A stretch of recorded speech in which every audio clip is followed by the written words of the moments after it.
Hello, everybody, and welcome to today's Startup UK webinar.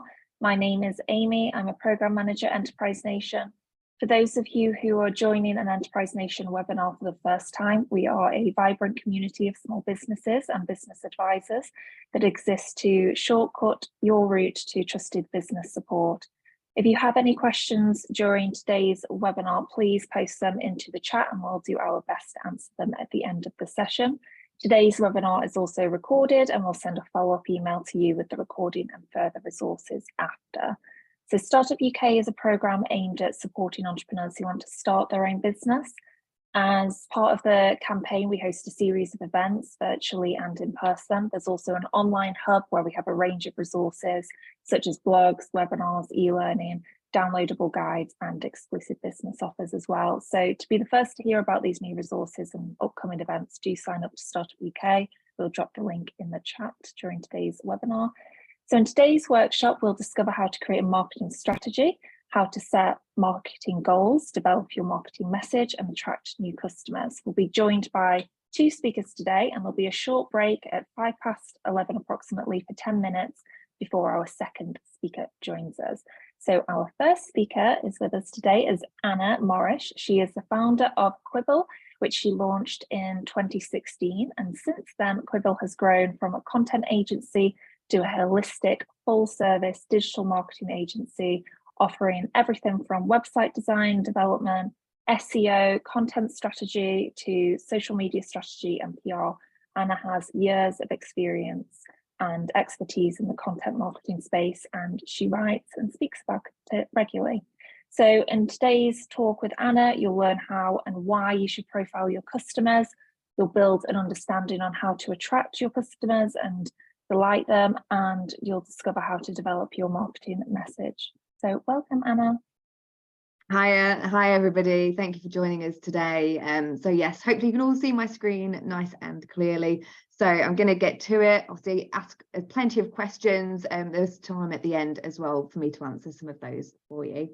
Just as Amy explained, we've got a few takeaways that we're going to be focusing on today. So profiling your customers, how to actually understand your customers and also attract them, and also developing that marketing message.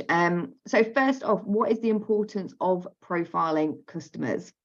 Well, first off, it does help you personalize your interactions, your communications with your customers and your prospective customers, and also helps you strengthen relationships. So as well, at any time, if you want, please do feel free to take any screenshots.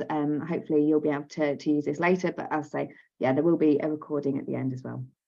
But yes, it does as well help you to enables you to identify the most profitable customer types. Now, when we say this, if you've got existing customers, so if you've started your business already, you've started getting some customers, you can start to understand some of the things that they might be purchasing, whether if you've got an e-commerce site, if they spend a certain amount of money, if they're buying certain types of products, trying to find that kind of sweet spot. Are they female? Are they male? You can start kind of building a picture of these people. When we talk about profiling and personas, it is creating that kind of ideal customer and what it is that they look like. So a picture of that person. So you start looking at that sweet spot, as I mentioned. But it also helps you to understand what your customers' needs are. So do they have any particular pain points? Are there any particular trends that you're seeing? There are certain tools that you can also utilize to help you identify trends, to also look for particular pain points, and that's something that I'll be coming on to shortly. But it also helps you understand ways to be able to attract new customers and delight them. So I'll see one of the main themes of the talk this morning. So that's the main aim that we're obviously trying to get to. But you can start to understand and think about where is it that they're actually consuming content online, whereabouts they're hanging out as well online. So different types of communities that they're getting involved in online, whether that's on things like social media channels, whether that's certain websites that they're viewing to get their news and to get information, get tips and advice. So you start trying to think, okay, well, how can I get in front of those people? Is it through kind of social snippets? Is it video? Is it other types of content as well that we could potentially publish and utilize to get in front of them? And you can also start to think, okay, well, How do they react to different types of tone of voice? Obviously, you want to be able to attract them in the right way. So you kind of need to make sure that whatever it is that you're putting out there resonates with them. So different types of emotions that you might want to evoke as well. So think about what they're going to respond well to. And all of the profiling that you're going to do is also going to allow you to increase their satisfaction, is going to improve loyalty, because they're going to feel that you understand their needs, that you understand the problems that they're having, and you're trying to solve them. So then they start to think, okay, well, this company, this brand has I've got a vested interest in it. It's really hearing me as an individual. So it's all about you trying to understand them, but them also realizing that as well. But how is all of this going to help you? So creating this picture of this particular person, the sweet spot, so we say, how is that actually going to help you? So it's going to help you make informed decisions. First off, you can start thinking, okay, do I need to make changes to the content on my website in terms of the tone of voice? Does it need to be softer? Does it need to be more technical? Does it need to be more creative and fun? So consider, how you want your brand to appear to your customers. Is it maybe that you need to make a change to the type of product? Maybe it's some of the colours as well that might resonate with your audience. It can help you improve those customer experiences. So consider, how that person, if they come to see your brand, maybe your product or your service, how are they going to react to it? Is it, an unboxing thing? Is it that you need to have recycled materials over plastic, paper over plastic and recycled materials as well? So think of those things as well. What's important to those customers? It allows you to drive growth and profitability again. So, if we're starting to hear our customers and they're telling, can see that we're trying to listen to them, that's going to give them or make them want to come back to you time and time again. But where do we start? So how do we actually create these personas? There's a few things we need to consider. We've got to identify a few things. So what I would normally say when we're starting to build up this person, of what it is that, or who it is that we're trying to look at, we'll think, okay, well, who's actually currently buying your products or your services? What can we learn from them to start off with? Why are people not buying from you? Why are they buying from competitors? What different trends are actually affecting people right now? So is there certain things in the news, for example? So is it something about their carbon footprint? Is it that they, you might want to consider becoming a B corporation, be certified for that? Is it that, there's, I don't know, something about the food industry? If you're in food, for example, maybe there's a new diet trend, for example. All these different things. Think about what's actually in the news right now that's based around your product or service. Why would they buy from you as well? Is there a need that they want to satisfy? Is there a pain point that you're trying to resolve? So if, for example, you have a certain type of material that's really good for allergies, so for asthma, for example, then you could start thinking about, creating content based around that, because you're helping people that have maybe those, allergic reactions. They're sneezing constantly throughout the night. It's causing disrupted sleep. So think about those kind of ideas as well, that you can then start publishing content about social snippets or blog content. And who is your competition? Have you looked at your competition? It's a really great place to start. Don't recommend obviously copying them. You want to differentiate yourself from them. But if they have a certain tone that is really, really formal, maybe you want to go informal. Have a look at their popular products. Is there something that you have a competitor product that actually solves another pain point at the same time as another? So think about what it is that's working well, what's working not so well, and focus on those areas.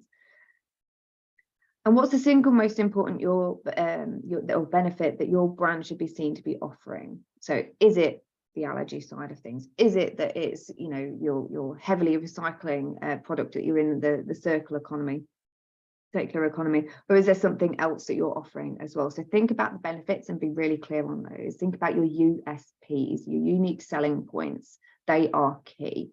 If you haven't got a unique selling point, then, and you're copying everybody else, maybe think, okay, well, maybe there is something I can incorporate, and go back to the drawing board with that.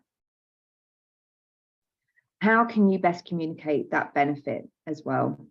So those people that you've got this unique selling point, how can you actually get people to realize that? Is it in online communities? Facebook is a great place to start. There's so many groups on Facebook. There's also a lot of groups on LinkedIn as well that you could be speaking to people about your particular product and the benefits as well. So do a simple search for the different types of benefits, and there will definitely be something out there. Reddit communities are also another great place to start if you haven't looked. So what does a persona look like? So when we're building up a persona, this is an example of one that we've created. Now, this persona, we've given her a name. She's called Jill.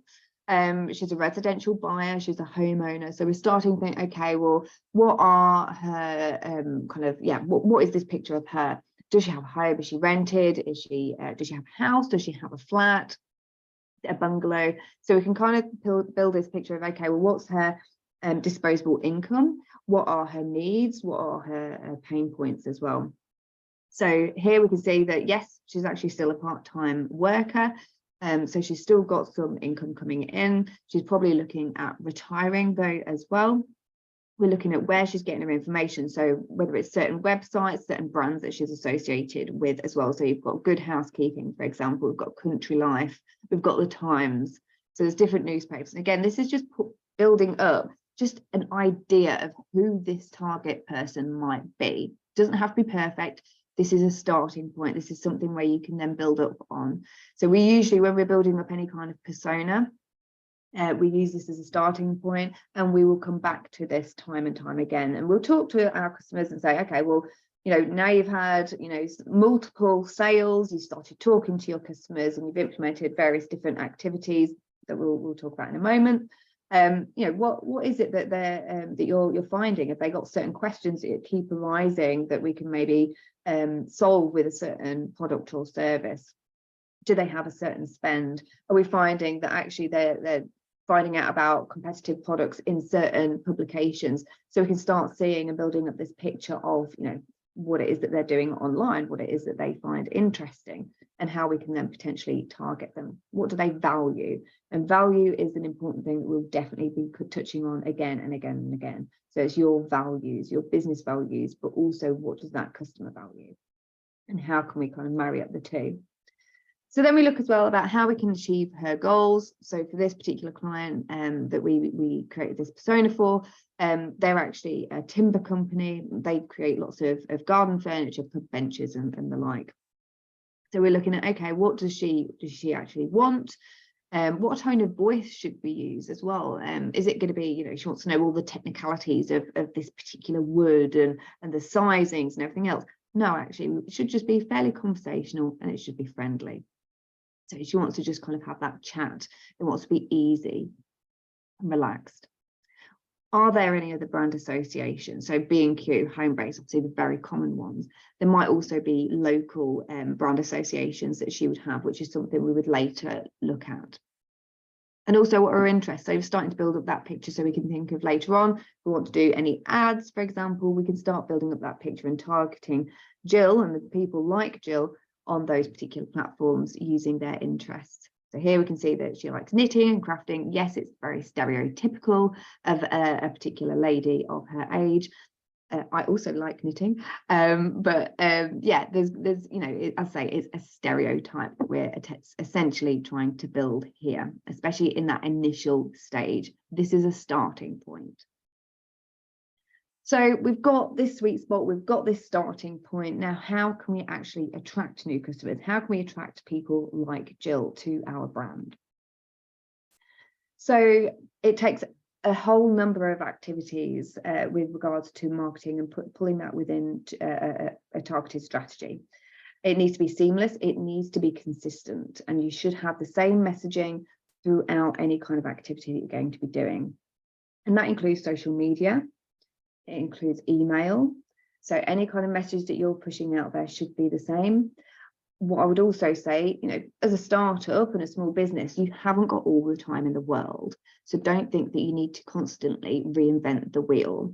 Don't think that you've got to create separate content for every single social media channel and every single email that you're going to send out. All you need to do is think about who you're targeting. So for social media, I'm going to show you in a moment the demographics of each of the channels, so you can consider that. With regards to email, you want to think, okay, well, how can I segment that data? Have you got existing customers? Have you got new prospective customers, people that haven't purchased from you yet? And the content can be almost the same, but you might maybe just want to tweak it ever so slightly, so you're speaking to your customers and you're speaking to those and encouraging people to make a purchase if they haven't already. There's also blog content, so that can be blogs on your website. It could also be articles and blogs on other websites. So as we saw with Jill, that you know, she likes good housekeeping, for example. So if we've got a good article or maybe a piece of news or a new product or service, we could go to them and say, look, would you be interested in covering it? There's, as I say, yeah, news articles, industry publications, reach out to them. The worst that they could say is no, or not come back to you. But if you've got something good to share, then they're more likely to pick that up. So be specific with them. Put in content on your company website as well. So things like guides, buying guides. If you have certain products that, you know, like jewelry, for example, and you know, you've probably got men, women, all sorts of different types of people coming to your website wanting to buy jewelry for their loved ones. So you could have buying guides for mothers, buying guides for grandmothers, for example, and that's evergreen content that's not going to go out of date. There's also events that you can run. There's events that you can become part of. You can also exhibit at different events as well to target new customers and start having those conversations and building up even more of an idea of who it is that you need to target. There's push notifications. So if you've got the phone data, then you can also send over different push notifications, encourage people to purchase that way. And there's obviously reviews and testimonials, which are fantastic in building trust. Not only just having them separately on Google, on Facebook or Trustpilot, but also integrating that onto your website so that when people are going on to the various different pages, maybe on your services, maybe on your products as well, you can include certain reviews. You can integrate Trustpilot into your website, and it does also help rankings as well. So definitely worth having a look at that. And whatever you're doing in terms of your social and kind of content marketing activity, be sure that you are bringing it back to that buying cycle. Some people are going to be customers already. They're going to be aware of you, and that's fantastic. You want them to repurchase. But then you've got those at the very start. They're not aware of you just yet. So you need to build that trust, and reviews are a fantastic way of doing that. Also putting content on other websites and again, getting in front of a new audience is a great way of bringing people back to your website.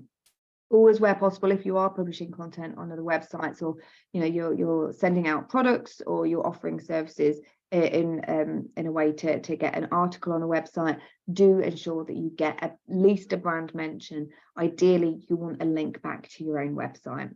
That's obviously going to help with getting brand awareness out there, but it is also going to help with your rankings as well if it's a good news or industry publication. But consider, yeah, the whole cycle when you're creating content, and that doesn't mean you've got to be creating content and publishing content, you know, every single day. It can be intermittent as long as that messaging is consistent and that you are considering, okay, well, this is ideal for somebody who doesn't know me yet, this is ideal for somebody who does, and this is ideal for somebody that is a loyal customer, and I want to reward them, for example. So think about who it is that you're talking to. But where do you actually start? So, you know, where are we actually finding these people and getting in front of them and kind of building that picture and getting the data as well behind it if you haven't got any just yet? So there's various different things you can do. As I mentioned, with social media is great, especially if you are new, even if you're just actually readdressing some of this and you're going back to the drawing board. As I say, social media is fantastic.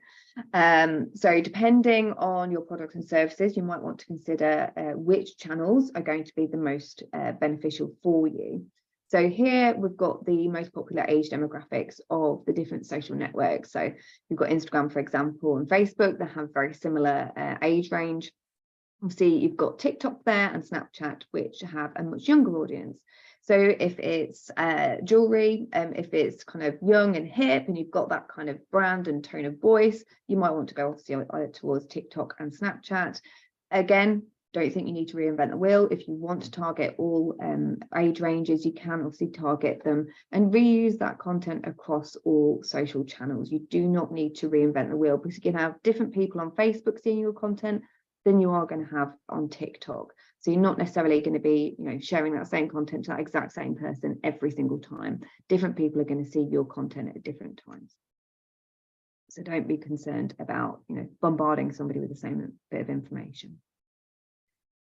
There's also customer surveys that you can run to find out more information.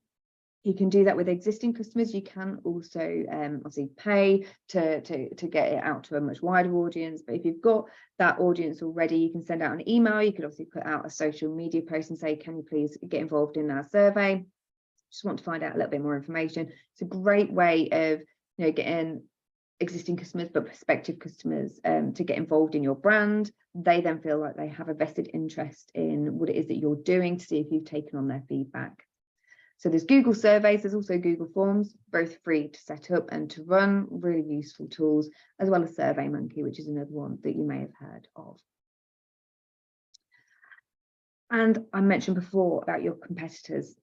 What is it that they're doing that you're not? What is it that they're doing really well? What is it that you can differentiate yourself against as well? So there's a whole different thing. So it's looking at how do you stack up against them. Now, for the next example, I've used a tool called SEMrush. So SEMrush. You can get a free account on here. And what I've done, so with it being Easter, or coming up to Easter, I've typed in and pretended that I am Hotel Chocolate, and I want to look at my competitors and how I stack up against them. So I've included Thorntons, I've included Cadbury's and Lindt as well for this. And what I'm doing here is looking at, okay, what is it that they're currently being found for in things like Google and Bing, the different search engines that actually I want to be found for. So here's the keyword overlap. When we're talking about keywords, this is the different types of maybe different terms and phrases that people are going to type into Google, and they're going to find one of my pages or maybe one of my competitor pages. So I'm going to show you an example of what these keywords look like. So there's the overlap. So you can see Hotel Chocolate are doing incredibly well, but there are some overlaps where the other competitors are actually doing better. So we want to look at how we can make gains on that. How can we get ahead of them, or how can we make improvements on the content that they've published so that we appear higher in the searches?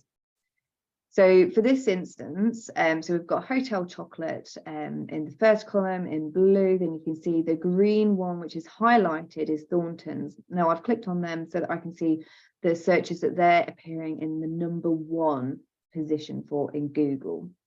So anniversary chocolate gifts is the top one here that we can see. And if you go along that top line, you can see obviously Cadbury's and Lindt are also performing very well. And the volume. The volume is referring to the amount of monthly searches that particular term, so that whole search term, anniversary chocolate gifts, is actually getting per month. So how many people are actually searching for that?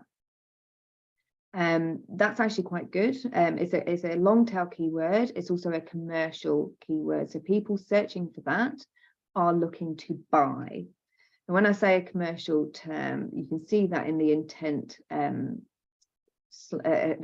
section here. So you've got the keyword, then you've got intent, and you've got a little c, and that means commercial. The next one down you can see is T, which is transactional, and the I that you can see is informational. And informational keywords actually then often will go through to a commercial term or commercial page as well. So it's how we're guiding these users through via the content on your website.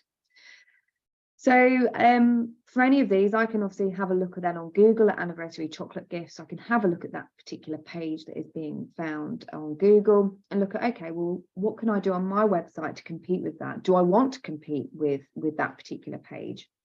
So how do we look at, the key terms that we should be targeting?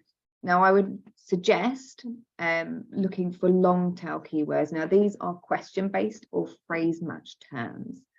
So when I say that, I'm looking at lots of words in one particular term. So anniversary chocolate gifts is long tail. If you go to the fourth result there, you can see chocolates. That's one particular term. That's a short tail key term, and that would be very, very hard to actually rank for.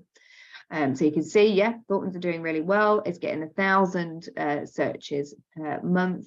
But people are also searching for chocolates. You know, they're looking for information as well as commercials. So, you know, that one's not at the top of my list. I'd be looking more at chocolate advent calendar personalised, or chocolate Christmas presents, for example. So those longer terms.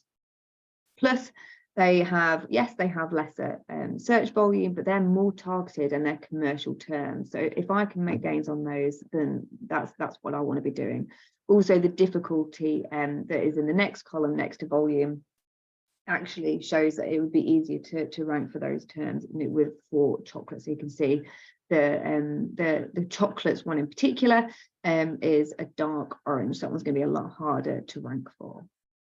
So say that's free, you literally just enter in your competitors there.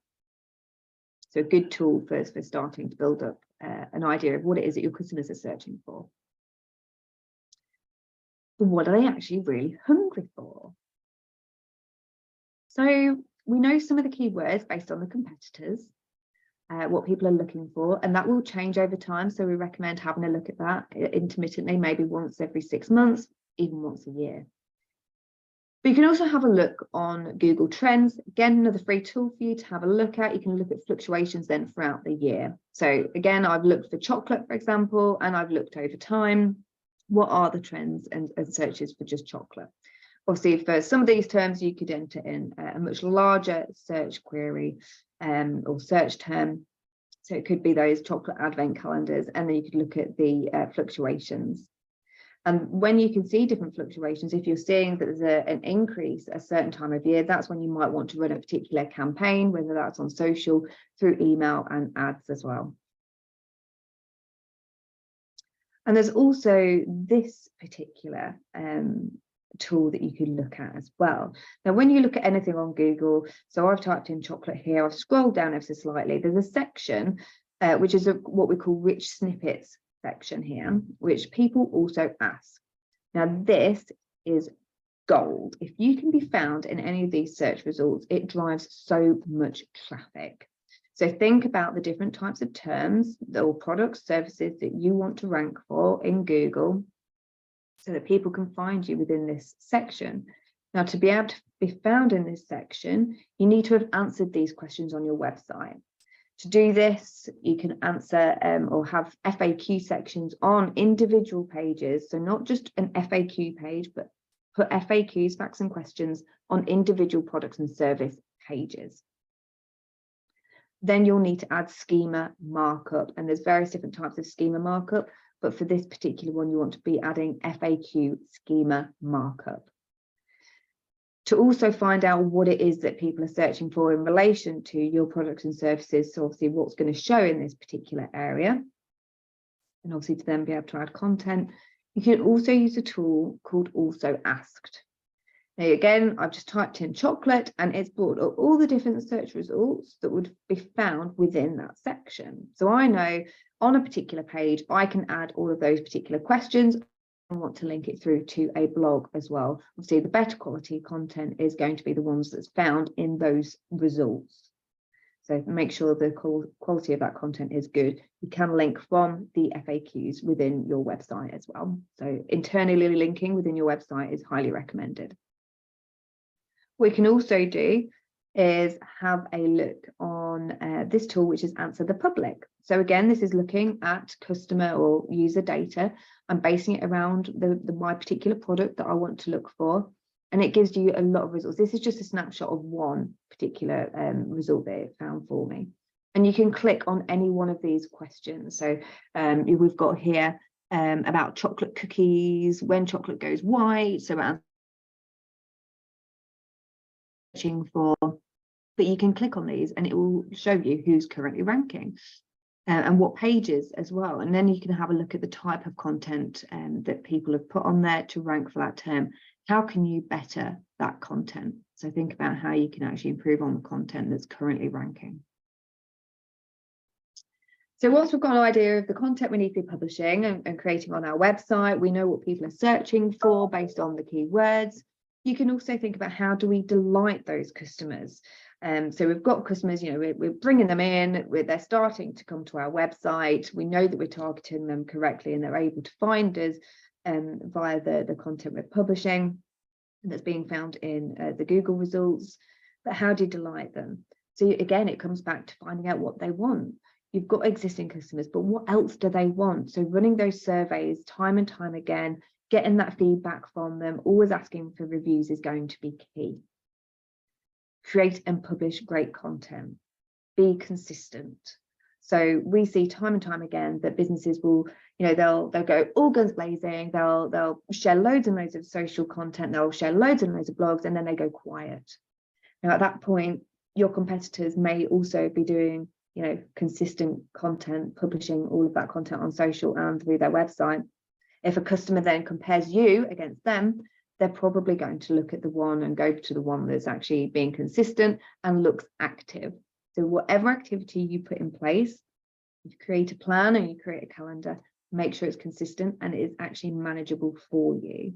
So don't think I'm going to do it all now and then nothing later. It's got to be consistent. And you can still schedule content. There's tools that allow you to schedule content in advance.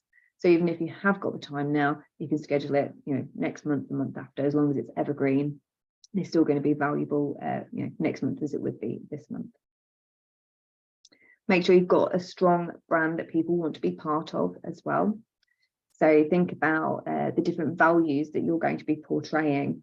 What is it that, if somebody's going to purchase from you, they want to know that, you're either supporting the local community, local jobs, skills, that you're looking after the environment, for example. Or it's maybe a luxury brand, with Hotel Chocolate, for example. When you go to Hotel Chocolate that you're getting more often than not single origin chocolate, and those chocolates are only found in certain countries. They obviously have lots of different programs in place to make sure the quality of that chocolate is as good as it ever can be, that it's consistent as well in terms of flavor.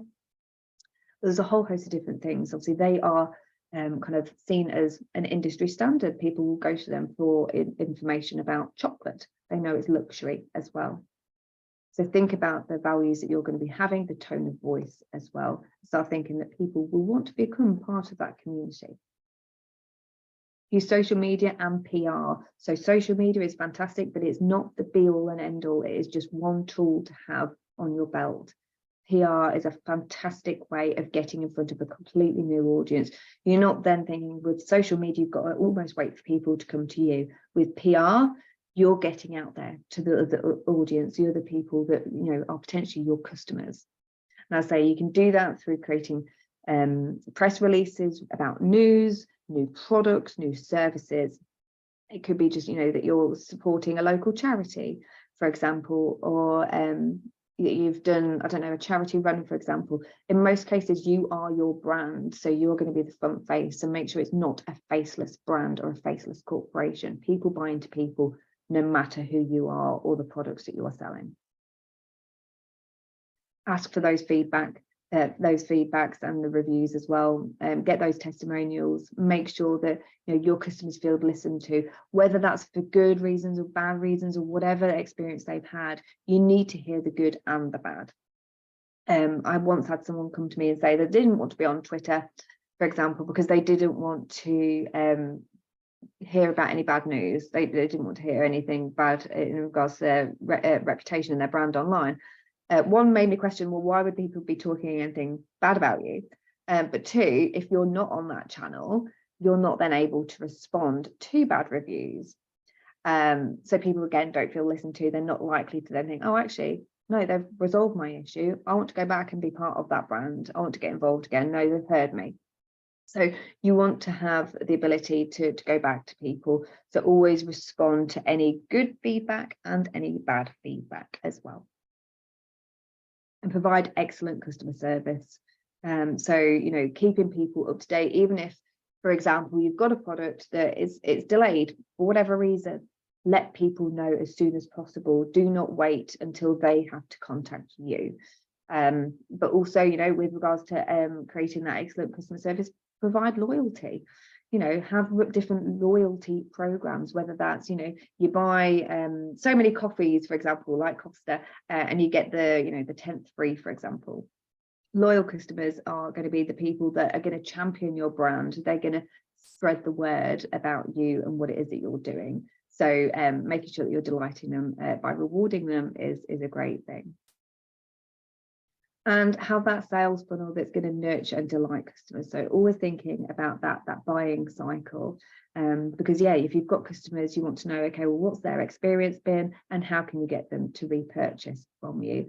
They also know a lot of people that maybe aren't aware of you and your brand. So how can you encourage them to obviously spread that word for you? And then how can you obviously make them aware and trust your brand as well? There's also dynamic ads and remarketing. So if people are on your website, they're familiar with you, they've looked at certain products, you can target them with ads on things like Facebook. There's also Google as well. And you can target them with the specific product or service that they were also looking at. So you, again, it's almost like been listened to. But how do you develop that marketing message in particular? Essentially, well, it all comes full circle. So you have to target that audience. You have to understand their needs and their pain points. You've got to define that unique value proposition. So your unique selling point and the value that you're offering as well, and the values that you're going to portray through your brand. You've got to test and refine your message. So is it about luxury? Is it that you're offering a product that's going to, battle a certain particular pain point, for example, or a certain need that is trending right now? And test it, see what's working. If it's not, you could do some A/B testing on some emails with different subject lines as well. What gets the best open rates? What's getting the best click-throughs? And look at that data. So make sure you have all tracking set up. Now this comes down to having analytics, Google Analytics set up.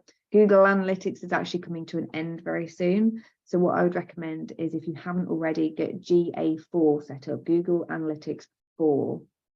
That's going to be the next analytics, that is the only analytics in terms of Google that will be updated from, I think it's June. So if you haven't set that up, do set that up. Get your events set up and conversion tracking as well. That's the only way you're going to be able to find out, who's coming through from Google, what content are they looking at in terms of the pages on your website and the products. What's the behavior, where are they going from? Is there certain pages as well that they get to and then they drop off? Are there particular orphan pages as well? The whole load of things in terms of the tracking. As well, make sure that your website is user friendly. If you haven't already, ask friends and family just to have a look at your website. Send them a certain page. Doesn't have to always be the home page. Just send them to a certain page on the website, a random page, and ask them to navigate from there. Now they should be able to get to the information they want nice and easy within a couple of clicks, no matter where they are on the website.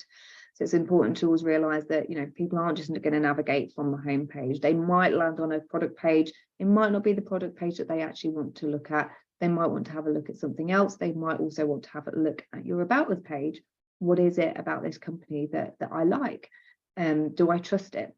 The About Us page is often the second most visited page on a website as well. So making sure that you have enough content on there about you, why you've set the company up, why you've chosen the products and services that you offer right now, is a great way of building trust.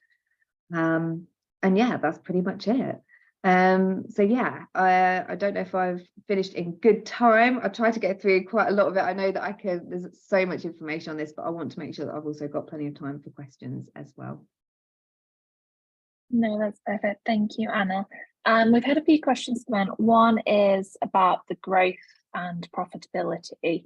Someone's asked if you can elaborate a little bit more on that.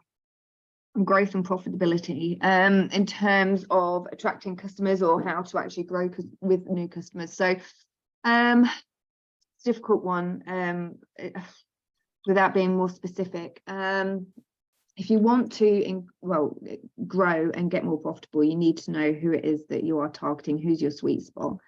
If you've got a lot of customers you're always going to have leads, so you've got to qualify those leads. You also need to know the lead quality. So with a lot of customers, we can drive loads and loads of leads to a website. What is the actual quality of them? If they're low level, if they're only buying either one product at a time, or the services that they want to get involved in is the low level stuff, then maybe we need to do different targeting. Maybe we're not promoting the right products and services in the first place. So why is it that they're coming to us for these low levels? What is it that we're doing? Is it maybe the tone of language as well? Is it too informal? Do we need to exude more luxury, for example? So it depends on the type of business, and it depends, on the type of messaging that you're putting out there. I think if you're obviously not wanting to go cheap, you need to show that to people, qualify them before they kind of make that inquiry. But yeah, it's definitely one of the challenges we find with a lot of businesses. It's qualifying and looking at the quality of those particular leads coming in. Okay, perfect, thank you. And someone else has asked, where should you start to get to know your customer? So if you're in the initial stages, Facebook is a great place to start asking some questions in some communities. So I'd recommend joining some Facebook groups. There's a whole host of groups that you can join. There might be chocolate lovers, it might be cleaners in particular areas or certain locations maybe that you want to target. But ask questions in there. Say, look, I'm be honest. Say I'm looking at creating a business selling X, Y, and Z. Is there anything that would put you off? Is there something that you would really like? Just looking for some feedback. Also look on Reddit. Reddit is a really, really good place to ask questions, to get feedback, and also ask for, do a search, look for existing questions that are also similar and comment on there as well. If there's certain popular Reddit lists and things that you could kind of jump on the back of. But yeah, social media is definitely a good place. There's some forums as well. There's a lot of online forums that you could also go in, but I'd say just be honest, just ask people. I always say, what's the worst thing that could happen? And what's the worst that people could say? One, they ignore you, or they say no. Other than that, it's all going to be really good feedback. Amazing, great advice, thanks Anna. And had a few more questions come in. Someone's asked, can you elaborate a little bit more on what PR entails? So is there any kind of specifics that come under PR? Yeah, so with regards to PR, so there's if you're going into the whole digital space, you'll find there's people talking about PR and digital PR. Digital PR is essentially creating articles for other publications. So it might be that you've done some research, you've got a certain product, it might be a limited time product or service that you're offering, and they will tell people about it. Maybe industry publications, it could be general news publications, but they will essentially be producing something off of the back of that, and usually a full piece that they want to get a link back for. PR is, it's all PR really, but PR in general, you would send a press release about something that you have done. So this could be that you've set up a new business, and it could be local press that you want to get based on that. And you would literally reach out to that newspaper, that publication. And if you're struggling to find people, have a look on Twitter. Twitter is a really good place to start, and look for the publications, and you'll often find that they're tied to different journalists as well, and people will have the publication that they are actually working with in their Twitter bio. And have a look on the websites themselves and look on contacts. Really, most of these publications will have editorial contacts in there. But yeah, Twitter is fantastic. LinkedIn is getting more popular with journalists as well. So again, have a look at those news publications. When you get to that company page, look at people that it's associated with, and it will have a list of all the different people that work with that publication. So you can have your editors. I wouldn't recommend going necessarily to editors straight away. You want to go to the features writers, or sub-editors, for example. Editors, they're top level. They haven't got time to read all of the press releases. So you want to go for the journalists that are going to be feeding them that content. But yeah, and just reach out to them, send them some information about what it is that you're doing. Again, sometimes they might want a bit more information. They might want a full article, but just send them, keep it brief. Again, they still don't have a lot of time, and they're getting sent a lot of press releases. Be specific. Just say, I'm a new business, or I've just created this new product. And even ask, say, if it is product based, ask if they would like a sample as well. If you're opening a shop, it might be that actually you want to invite them to a press night. That's another great way of getting some PR coverage. So PR, there's a whole host of stuff that you can do behind PR, but essentially it's talking to local press contacts and journalists. Amazing, thank you. Another question is, how do you target brands for B2B sales when you don't know who is in charge of the department that you need to contact? Go on LinkedIn. LinkedIn's fab. LinkedIn. So again, just like with a journalist, go on the company page. More often than not, these companies will have that company page, and then have a look at people. So you can have a look at posts. It's got the about. It's got all the different tabs on there, but people is the main one that I would always look at and have a look. And more often than not, you're probably going to know someone that's already connected to them, whether that's a second connection or a third connection. Go on their profile and simply click connect. And you could send a message or you could send it blindly. It's up to you. If you don't have a second or third connection to them, it might be that you've just got their name, and then maybe you could connect to somebody else that you have got that second and third connection with, and then actually it brings you one step closer. So often if I'm looking for a business owner that I need to contact, but I can't currently connect with them because I've got no one in my connections that is kind of close to them, then I will connect to people that are almost that connection, because LinkedIn is all about connections and it's like second cousins removed. But I will connect to people like maybe, you know, exec level. It might be HR, it might be sales when I'm actually looking to get through to the marketing person or the business owner. I'll connect with them first. One, it builds trust, because then if I can then get to that closer connection to that business owner or marketing person, I can then connect with them after the other people have hopefully connected to me. So it's a bit of a process. But I will send that connection request to them, and because they see actually she's already connected to, you know, Bob the sales guy, Helen the HR person, and everything, they're more likely to trust you and think, oh, actually I'll connect with them as well. But you could also say at that point, you could send a message and say, hey, you know, I wanted to get in touch with you. So it depends how you want to do it. But yeah, LinkedIn is a great place to start. Because yeah, sometimes if you call them, you're not going to get past that gatekeeper, so it can be difficult. Also look on Twitter. A lot of business owners are on Twitter, and you could also target them on things like Facebook through ads and stuff. If you know there's particular businesses you want to get in front of, you know, target them on social media. There's different ways to do that as well. So there's a whole host, but I would say LinkedIn is your best place to start. Okay, perfect. Got a question from Craig, who's asked, I've got a business where I currently sell through artisan markets, but the sales are sporadic and not consistent. So I'm currently developing an online store with students, and professional photos are coming soon through a product exchange. Products are luxury oils, tea and incense. Currently making enough to cover all the costs, but wanting to get more sales and turn it into a full-time project. What practical steps would you provide to achieve this goal? So PR would be great for that. You know, there's going to be so many people and so many publications that are going to be really interested in that particular product.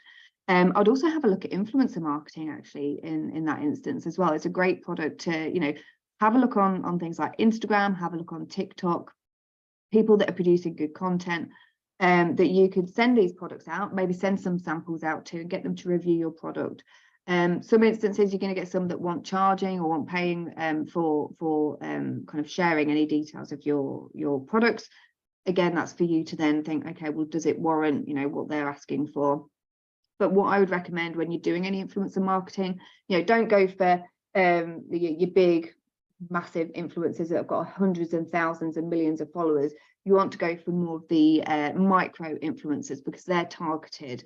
They've got a more engaged community following. So they are actually, you know, if they're going to actually talk about your product, it's more genuine as well. And they're more likely to then give you that honest review of your product. And then, yeah, the people that are engaging with them on a regular basis are again going to have more loyalty to that person, more trust in that person, and then more trust and potentially likely to come through and make a purchase. So that would be a really good way of building some sales. And content, I think if if people don't know enough about your products, so even the ingredients, so talk about the ingredients, but how it's been manufactured, where the products and the ingredients come from. People like to know, especially if it's a product, you know, how has that whole process come together? Is it British made? Has it come from further afield? Is it that you're supporting jobs in another country? What is it that you're providing and giving back? So those are things that I'd probably look at. Okay, perfect. Thank you. Another question is, how do you determine a budget for marketing strategy? Oh gosh, I should know this. It works out, I'm sure it's like 90% of what it is for your turnover is you should be spending on budget or something. It's a really ridiculous like calculation. But yeah, people tend to spend less on their marketing than what they should when you think it's going to drive the sales. There is some, I'm not a maths person, there is a maths calculation. It always literally is the thing that comes out of my head. But yeah, if it's going to be driving sales and help you grow, it should be a large part of your budget. So yeah, again, think about what you can warrant as well. And there's going to be different fluctuations, as I mentioned. So think with chocolate, you've got Christmas, Easter, you're probably going to want to have more budget around those times. So I would think about maybe having a budget plan put together. But in terms of the numbers, I'm like, yeah, that's gone. I can't remember it. I apologize. No problem. Perfect. Someone else has asked, how do we deal with negative publicity or negative comments that we may receive on social media? Do you have any advice around that? Yes, it's frustrating. Oh my gosh. So there's a company that I know that we're really struggling with really bad comments on Facebook. They weren't a client, but I knew them very well, and they reached out and they said, do you know anything that we can do? Basically, they were boosting Facebook posts. They weren't running ads, they were boosting posts. Now, that's only one thing we would normally recommend if you want to build a community on Facebook. So it's not going to get you sales, it will build you your community and get likes on your page, for example. But they were boosting their posts continually, even though they kept getting negative comments.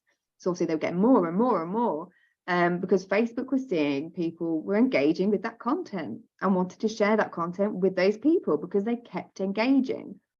So we ended up saying to them, stop boosting your posts. Don't, whatever you do, remove the posts, because again, you're kind of just hiding it. Why would you hide it if you've got nothing to hide? So you need to go back to anybody that gives you a negative comment. It may be sometimes that, you know, you're going to get trolls. You're going to get people that literally just love to give aggro, just for the sake of it. There might not be a customer, and they might say they're a customer, and they've had, you know, a rotten fruit that's been sent through the post every week from you, even though you don't send rotten fruit. Bad example. But yeah, comment and say to them, you know, actually you weren't a customer of ours, because then people that are customers or are looking at potentially buying from you can see, well, it builds trust, because they can say, oh, well, that was just a rubbish comment. Oh, they were being trolled, you know. So don't shy away from it. Always go back to them. Don't leave it. Go back within 48 hours, or sorry, 24 hours if possible. And yeah, if you're boosting posts and you're getting that kind of engagement, stop boosting those posts and maybe just kind of pull it back a little bit, maybe focus on some other areas, let things calm down, try and get the decent people engaging with your content. And you can do that in various different ways. If you can see something not working, don't keep repeating it.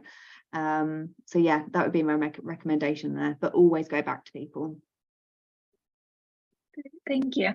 And another question is, what is the best place to get to know your customer? I know you've mentioned platforms like LinkedIn, Twitter, etc., but do you have a recommendation for the best place to get to know a customer? So I mean, you can go to events. Online events are a great place as well. So whether you're product or service based businesses, there's going to be events that you can go to. There's online events. There's in the UK, there's so many great events at the Birmingham NEC, for example.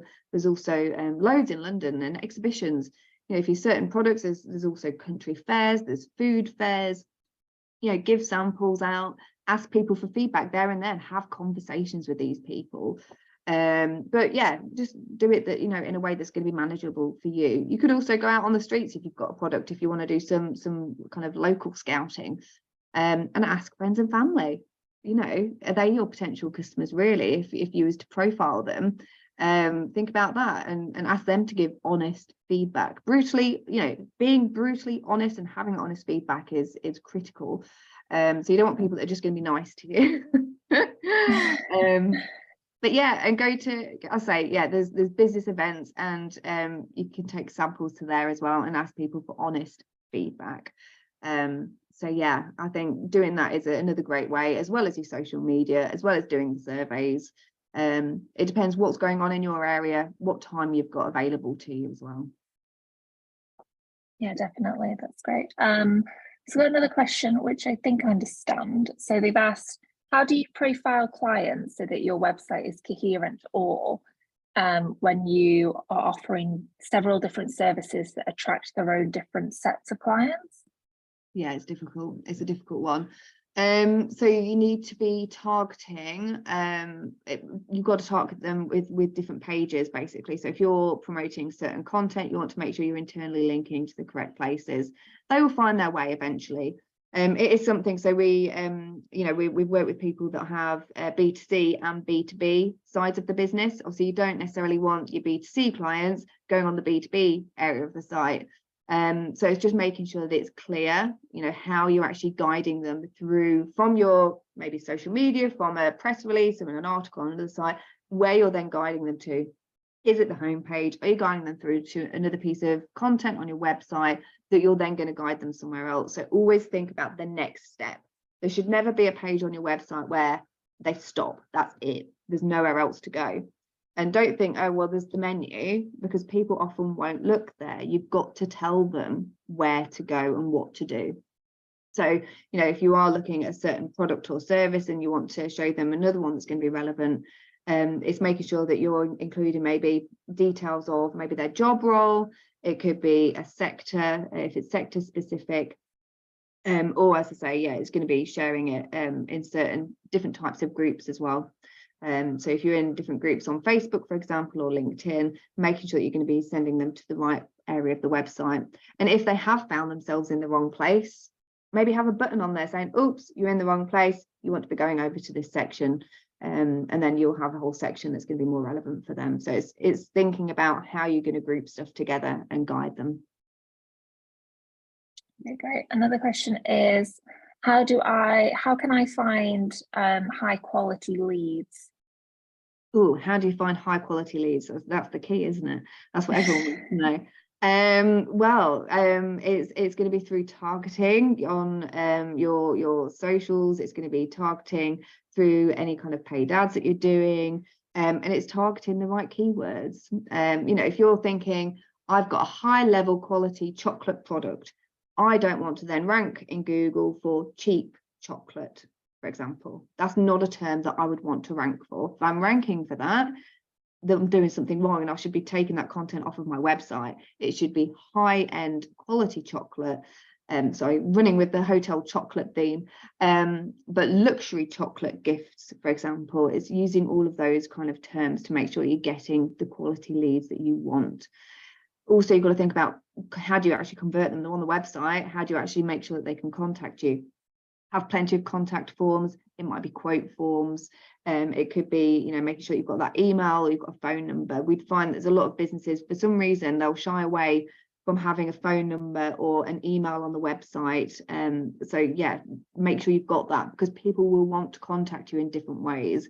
And I always find, if I can't find the right contact information, why? And it kind of just, there's a level of kind of distrust there. So make sure you have those. And if you're thinking, oh God, you know, I'm a one-man band, or there's only a couple of us, you can still have a landline. There's services out there so that you can have a landline and put it through to your mobile. We have it here. We don't have any you know, just landline phones. That all comes through to our mobiles, and that's everyone in the office here, and you can do it no matter who you are. And the same with emails. I'd recommend, don't just have, you know, Helen at or Anna at on your website. Have it as a hello at or info at, just so again it kind of builds that trust that, you know, you know, they're going to contact you. It's not just going to go to one singular person that might not have time for me. It's going to go to, you know, a professional email inbox, and then we'll be kind of triaged from there. So yeah, thinking about the conversion points as well is important. Definitely. Time for one final question. This is around kind of building an understanding of your customer around the product that you offer. Can you do this, and do you have any kind of advice around that? In building a product around your customer, yeah, so you could do like different group sessions and ask people. So if you've got a, you know, a product in, like initial product, for example, a prototype, you know, bring in a group of people, could be at random. Again, you could ask people on social media, maybe a local community group, to come in to test your product. Don't tell them anything about it. Just say, look, we want you to come in, interact with it, trial it, record it. So, you know, be in the background, but say you want them to be honest and have a look at it. And then you could do a feedback form at the end, so that, yeah, you can get some just initial feedback from people, and hopefully, you know, you can hear how they're talking about it to each other as well.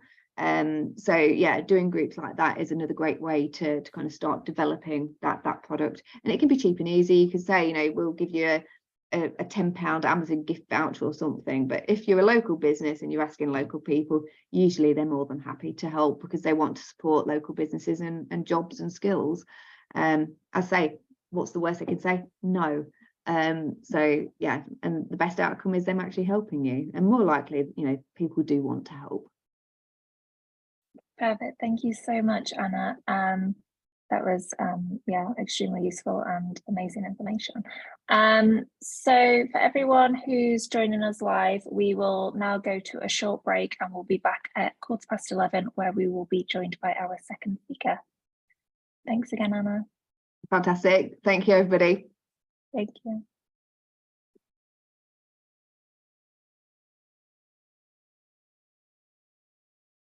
Hi, welcome back, everybody. Now we are joined by Minal. She's the founder of Marketing by Minal, which she launched in 2016. She worked with small business owners to help them to stop lurching from one marketing disaster to another. Her mentoring programs help founders figure out how to do their marketing in a way that feels comfortable for them. In today's talk, you will take away how to set marketing goals, you'll understand your USP, and you'll gain knowledge on marketing campaigns. If you have any questions, please do drop them in the Q&A chat box, and we will ask at the end of today's session. So a reminder that today's webinar is recorded, and we'll send a follow-up email with you with the recording and the further resources as well. Welcome. Thanks, Amy. Thank you so much for the introduction. Hello, everyone, and I hope you enjoyed this morning's session, the one before mine. So marketing can seem a bit scary, and it's definitely not the reason that you set up your business. Let's face it, it's probably not what you love about being in business. So Amy mentioned this in the intro to me, but let me ask you a question. Do you feel like you lurch from one marketing disaster to another? If that's you, type yes in the chat, and I'll give you a couple of minutes, seconds, just to find the chat and let me know. Desbia said, absolutely, Lee, yes. Don't be scared. You can say yes. This is a really safe space. If that's you, you feel that you're lurching from one marketing disaster to another. Craig, yes. 100% yes. So lots of you feel that way, and it's okay to feel like that, because you didn't start your business to be a marketing expert, but we're going to get you there. We're going to get you there with this joint session. So this session, coupled with what Anna took you through earlier, is going to stop those marketing disasters, and it's going to make marketing more fun. Yes, fun. Marketing can be fun, and after you finish this session, you'll be able to go away and enjoy marketing your business. Let's have a look at what we've got in this session. So I'm going to take you through why you should set marketing goals and how you should do it. Next, we'll talk about how to figure out what's unique about your business. Then I'm going to spend some time helping you to understand how to use marketing campaigns. And then lastly, I've got a little extra something for you at the end before we hit questions, just to help you figure out where you're going, the direction for your marketing. So Amy gave you a brief introduction to me, but let me tell you a little bit more about me before we kick off. So this year my business turned 7, so I really pleased to have made it this far. Not a lot of businesses get the chance to celebrate 7 years, so really chuffed.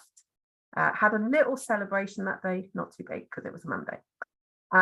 Before I started my business, I was head of marketing for Constant Contact for the UK. Constant Contact is an email marketing company. That's where I found my love of email marketing, but it's also where I found my love of small business, which is really odd because I grew up with my parents running various small businesses. As a child, when your parents run a small business, it's not a lot of fun. So I hated it. I hated growing up with parents who were small business owners. But as an adult, meeting lots of people like you in my day-to-day job just filled me with excitement. It made me want to go into work every day. And in 2016, I was made redundant. So I decided that I was going to have a crack at this on my own and see how I could help people like you in my own way. So I'm taking my 20 years of experience in marketing to help businesses like yours learn how to market your business in the time that you have and in the way that feels comfortable for you. And I do this through one-to-one coaching and training and presenting like I'm doing today. Now, if you've met me before, you'll know I'm quite food oriented. And I believe that marketing is quite a lot like cooking. So with the recipe, the right ingredients, a few basic tools and some practice, you can create your own marketing success. So in addition to working with businesses one-to-one, I'm also an accredited Constant Contact partner. I'm an advisor for Enterprise Nation and a Vodafone Business Connected advisor. That's why I'm here today. And I just love working with small businesses. Now, I would absolutely love for you to receive my weekly newsletter. It's called the Marketing Morsel. You can see the QR code and the link on the screen there. Go ahead and scan that code. You'll get an email from me straight away with a present, and then you'll hear from me weekly, but it's more than a weekly email. You'll also get to join my private Facebook group. This month, we're talking about websites in there and things like SEO and customer journeys, and all that content is only available in that Facebook group. You'll also get to attend member-only webinars 4 times a year. The next one is talking about how to create powerful marketing that gets you sales. And you get to do things like attend my mini mastermind, the Marketing Motivator. Now, that present that I mentioned, there are actually a choice of 3 in that email, and you can choose 1, 2, or all 3. Now, if you pick more than one, I will just let you know that you will receive multiple emails from me because I use email automation to deliver those presents. So you will get a flurry of emails from me, but once that's done, you will only hear from me once a week. So I don't want you to think that I email people in that way. So just a little friendly warning that if you pick all 3 things, you will get 3 sets of emails, but after they've finished, you will hear from me once a week on Tuesdays. Okay, let's get to why you're here. So let's talk about marketing goals. Now, a great way to create your marketing goals is to make them smart. So the more specific you can get about what you're trying to achieve, it helps you to actually know where you're heading with your business. And this SMART method is not just for marketing goals. You can use this SMART method for your overall business goals. Okay. But the bonus with using this SMART process is it's going to help you to measure how effective your marketing is. So by setting an overall marketing goal, you'll be able to break it down into smaller goals, which are a little bit like stepping stones that make doing your marketing more manageable, because you have other things to do in your business. Marketing is not the only thing that you do. And if you have marketing goals, then your activities have a purpose, because everything you do will need to contribute to those goals. So that means that every time you decide to do a marketing activity, you'll be able to ask yourself whether it will help you to achieve your goal. If the answer is no, then you don't do it. And that no gets easier to say each time whatever you're being asked to do doesn't line up with your marketing goals. So imagine that in your busy life where you get all these requests coming in and you can just say no because you can look at them and think, does this help me achieve my goal with marketing? Does it help me achieve my goal with my business? And honestly, we do need to say more things. We do need to say no to more things. So having that really specific, activity that you want to do, the specific direction you want your business to go in, helps you say no more easily. So that SMART method, specific, measurable, so that you can actually measure what you're doing, you can track what you're doing. You want to give yourself enough time to do it, make sure it's achievable. You don't want to set yourself a target that is so unrealistic that you miss it and that makes you feel miserable, because let's face it, we all have too much to do, and setting those unrealistic targets, you're not winning, and you're setting yourself up to fail.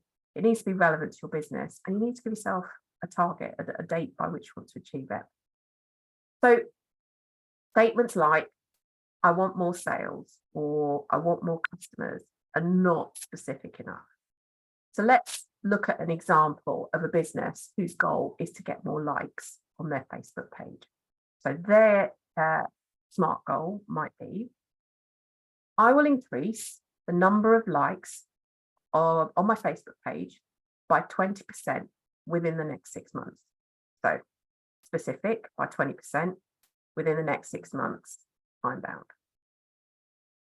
I will do this by creating posts and videos that my followers can identify with and will want to comment on and share. Now, this is relevant because the more people comment on your posts and share them, the more visible you are to their networks, and the more likely you are for their networks to like or follow your Facebook page. I will also add signage in my shop, assuming you have a shop, this business does, asking visiting customers to follow my page. And I will send a specific email to my subscribers with a link to my page, asking them to follow me. So now you've got a really good idea of how you want to increase likes, follows on your Facebook page. And this business will probably set this marketing goal because they know that when they get people onto their Facebook page, liking their content, sharing it, seeing what's happening on that page, they get business. They've got a shop set up on their Facebook page and they can see sales coming directly from that. And that's why this goal, this marketing goal, is relevant to their business, because it will help them get more sales. Now, you can have as many marketing goals as you want. They can be big, hairy ones or smaller ones that you set at the beginning of each month. Now, one of my big, hairy marketing goals this year is to add at least 500 people to my email list. Now, I've not set that goal and then left it to sort it out on its own. I've not sort of said I want 500 people and put it out to the universe and think, right, that's going to happen. I took that overall goal and I broke it down into monthly targets. And in fact, yesterday I was looking at how I did in March, and I'm kind of on target to get my target for the quarter. So my quarter run from February to April. So I broke it down into monthly targets. And now that 500 in a year seems more manageable. That's just over 41 people a month. Now, if you scan that QR code on the earlier slide, then you're going to help achieve my April target. And why have I set this particular marketing goal? because a good proportion of my sales come from my community that I'm building. Some people have been with me since I started. Some people are new, but they buy from me because they get value from being in the Marketing Mortal Club. So you see, this marketing goal is going to directly impact my overall business goal, which is revenue based. So I've got an overall target of how much money I want the business to make this year. And that marketing goal is relevant directly to that financial goal for the year. Once you have these goals, you'll be able to measure your marketing results. This is every bit as important as setting your goals, because if you don't measure, how are you going to know whether you achieved your goal or not? And just as important, how will you know what helped you get there? So at the end of this year, you'll want to assess how close you got to your business goal. What contributed to success? What didn't work so well? And then you rinse and repeat. So once you've done this process, it gets easier. Every year it gets easier to do it. Don't miss out this step of setting a goal and measuring. Understand how social media, email marketing, your website, any other marketing activities that you do impacted your goals. And it doesn't have to be massively complex. Okay. In fact, it should be simple. You are a small business, probably just you in your business. If you're one person, you want something really simple that will help you keep track of stuff. Mine is all in a spreadsheet. It's all in a spreadsheet, broken down by month. I don't measure lots of things. I measure the things that matter, the things that I know help bring people mostly to my email list. Because once they're on that email list, I know that they go on to buy from me. So you don't have to be complex, but doing it every year will give you trends that you can work with to help you plan next year and the year after and the year after. And the more you know, the better you'll be able to focus your marketing in areas that help you make money. Because if your marketing isn't turning into sales, then it's not working. It's just as bad as doing nothing at all. Once you've got into this pattern of planning, you'll find it easier each time because you'll have something to look back on. And it won't take as much time. Your marketing will have a focus and it will work hard for you, right? You'll generate better results and it won't eat into your time and your money because you'll know exactly what works for you and exactly what doesn't. And anytime something comes up that you know doesn't work for you or doesn't fit your goals, that no is going to be easier to say.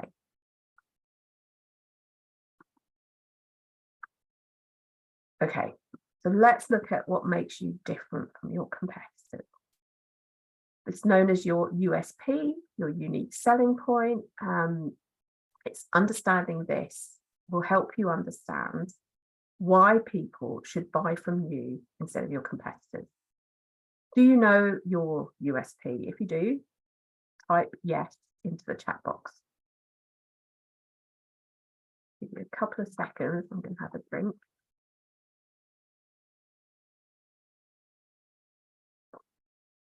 We've got a couple of yeses coming here. Lee.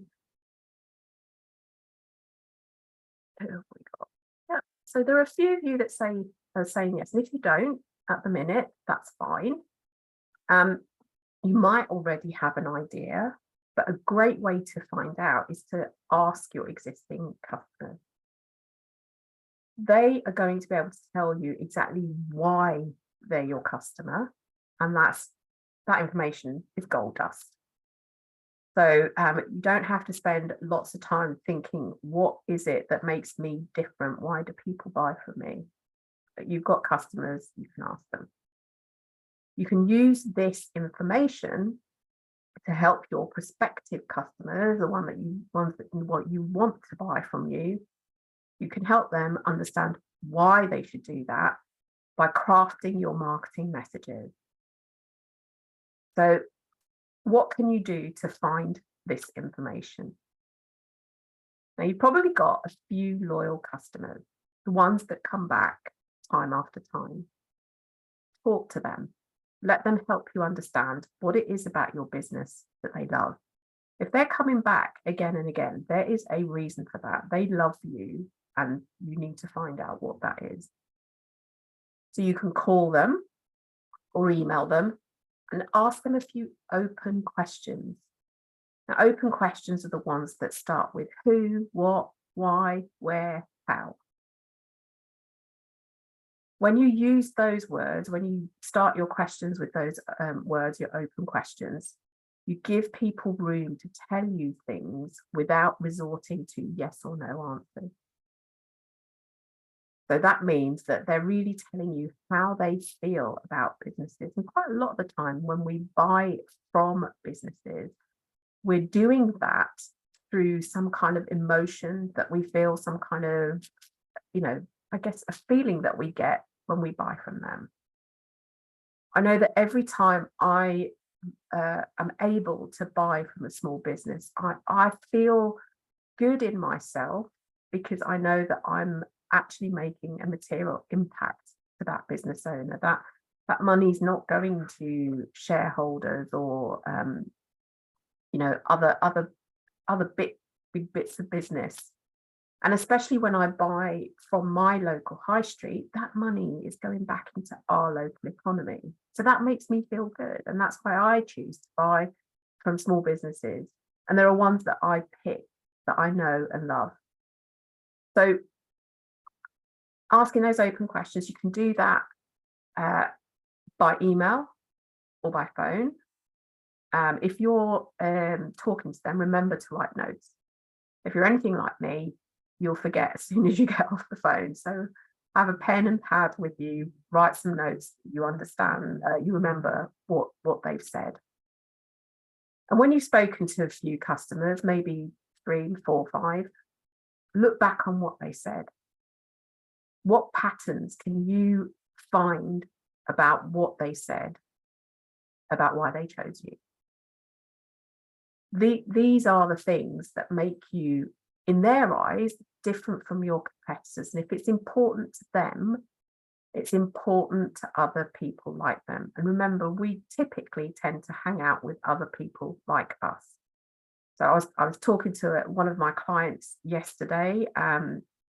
They make dog training treats, and they're looking to bring in an ambassador program to help raise brand awareness. And we talked about why they should work with trainers as ambassadors, because trainers hang out with other trainers, dog trainers, and they talk to each other about how they're going and how they're doing, and they what treats they talk about all everything to do with their work life. So I hang out with a lot of other marketers. If somebody wants to target me, that's what they're looking at. They're looking at what other marketers might think about their business to be able to target me. So it's, you can use this to compare what your target market thinks about you. And it's a great way to check if what you think is unique about your product, your service, your business is shared by your target market. And whether, they feel that what you're selling is a need that they have. So I would really take some time to do this and speak to a few existing customers, your favorite ones, the ones that, you've got a good relationship with, and give them some time to tell you how they feel about your business and why they keep coming back again and again. Right, let's look at marketing campaigns. Now, a lot of small business owners I come across are nervous about these two words. And that's probably because, you think that they take a lot of time and a lot of money. They really don't, not if you keep things simple. So let's have a chat about marketing campaigns. Who knows what a marketing campaign is? If you've got an understanding of what a campaign is, put it in the chat and let's see what you think it is before we go on any further. I'm just gonna have another drink. Not really. It's okay, we're gonna figure out, I'm gonna tell you what it is. A lead up to selling, yes. Yeah, that's a good way of describing it. Any other answers?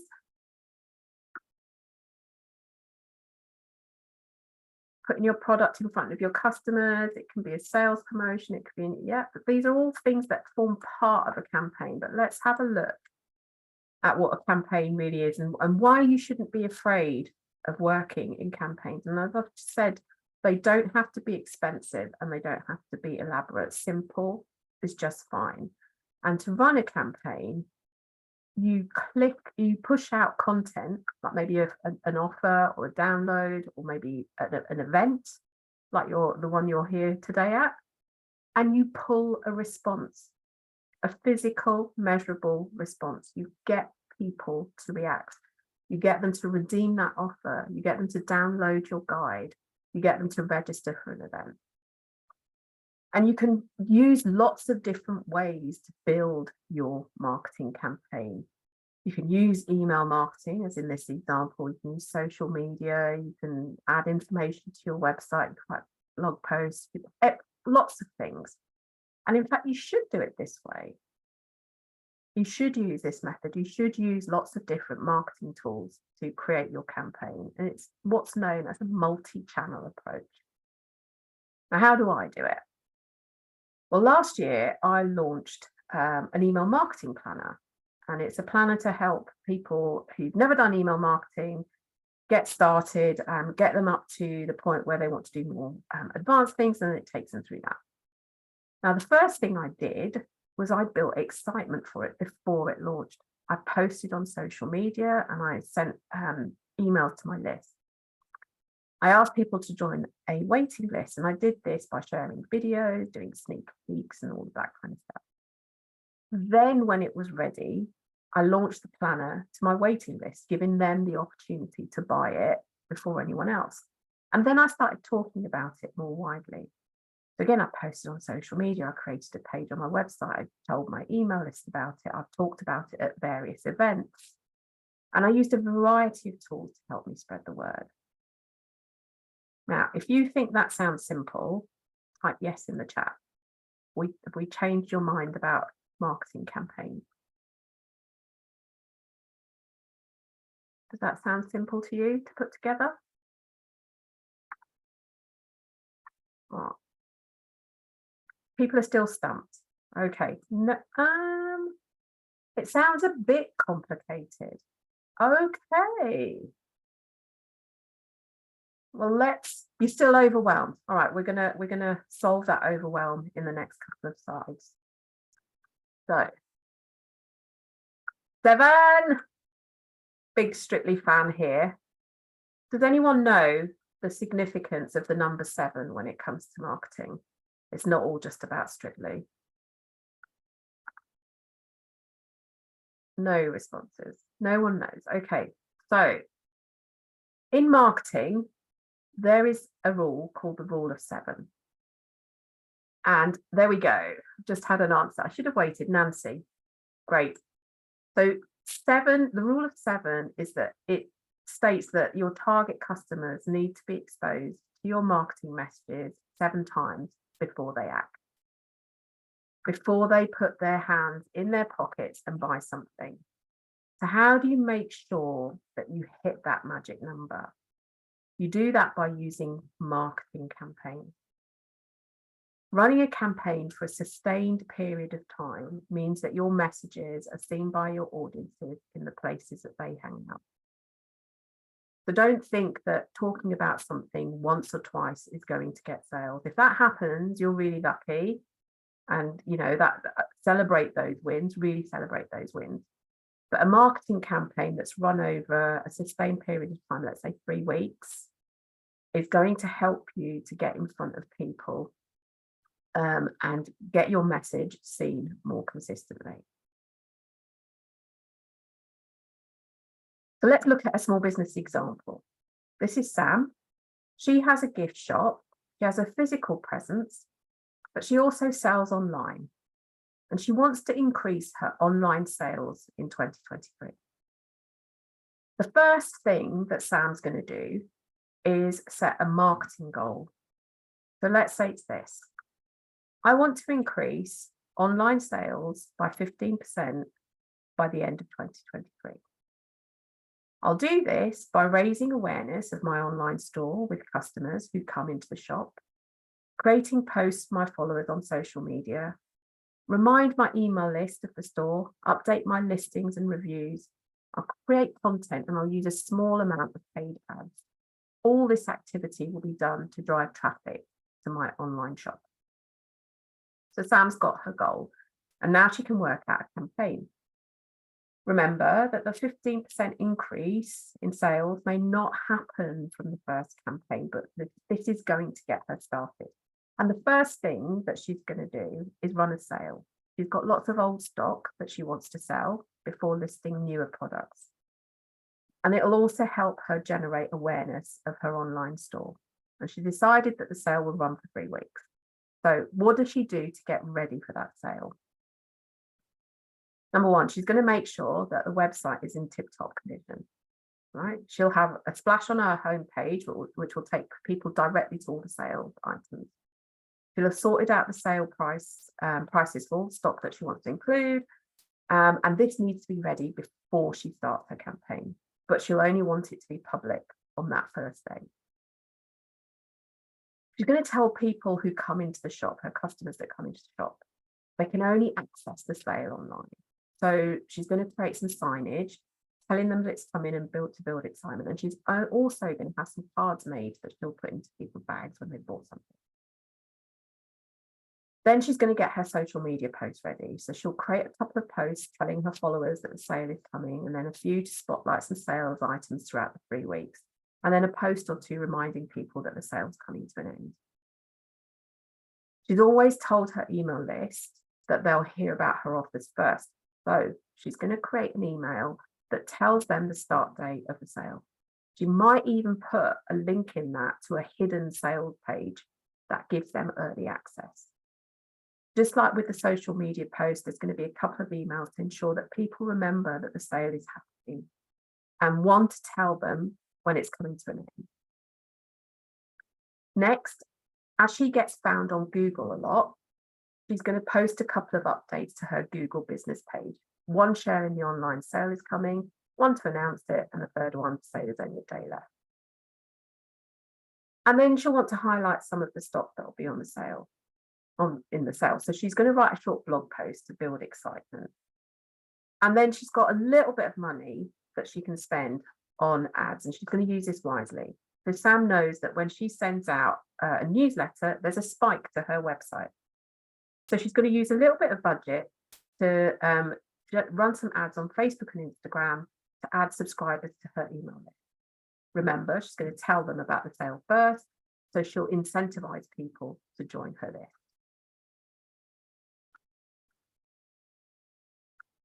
Now, here's what her campaign tools are. These are known as tactics. You might have also heard of the marketing mix.